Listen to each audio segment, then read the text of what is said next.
Machiavelli bir vaqtlar o'zi ham bir asarda o'sha hukmron degan kitobida qiziq bir fikr aytadi. Men shuni ilib olib talabalarga ko'p gapiraman shuni. Inson deydi o'z hayotida shunchalik soddaki, shunaqa gap ham bor ekan.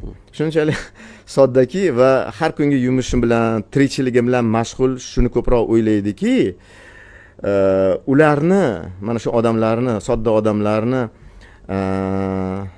aldamoqchi bo'lgan siyosiy arbob aldanishga tayyor bo'lganlarni yetarlicha topa olar ekan deydi.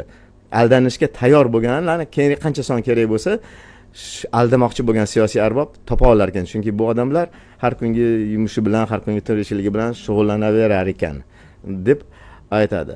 Endi u Machiavelli o'sha davrda o'rta asrlarda 15-16 asrda 15-asrda ko'rgan nimasi voqelik bo'lsa, hozir mana shu aldanishga tayyor bo'lganlarni aldash uchun hozirgi hukmron siyosiy arbob yetarlicha topadimi? Shuncha aldanishga tayyor bo'lganlarni. Undan ham ko'proq topa oladi, chunki uning ixtiyorida, uning qo'lida mana shu ijtimoiy ongni manipulyatsiya qilish uchun misli ko'rinmagan, juda ham ular uchun qo'l kelgan sun'iy intellekt bor.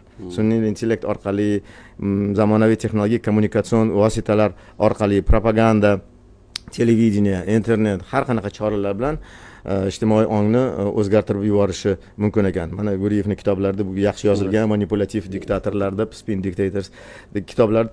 Ya'ni shunaqa zamon keldi. Endi texnologiyalar mana shunday avtoritar diktatorlik rejimlar uchun ham xizmat qila oladigan holatga yetkazadi. Qanchalik mana shunday manipulyatsiya qilmoqchi bo'lgan diktatorlar, avtoritar rejimlar manipulyatsiya qilyapti, oddiy inson, oddiy xalq payqayaptimikin, sezyaptimikin? Mutaxassislar zo'rg'a shu oqni qoradan ajrata oladigan darajada bu yerda sun'iy intellekt ishlatildi, bu yerda fake ketyapti deb zo'rg'a tushunyapmiz. Oddiy insonlar deylik, o'rtacha deylik, bir qatlamni olaylik. Qishloqlarda, olis yerlarda hali internet ham unchalik rivojlanmagan, televideniya orqali ko'ryaptimi yoki o'zini telefonidan nimadir ma'lumot kelib ajrata olyaptimi?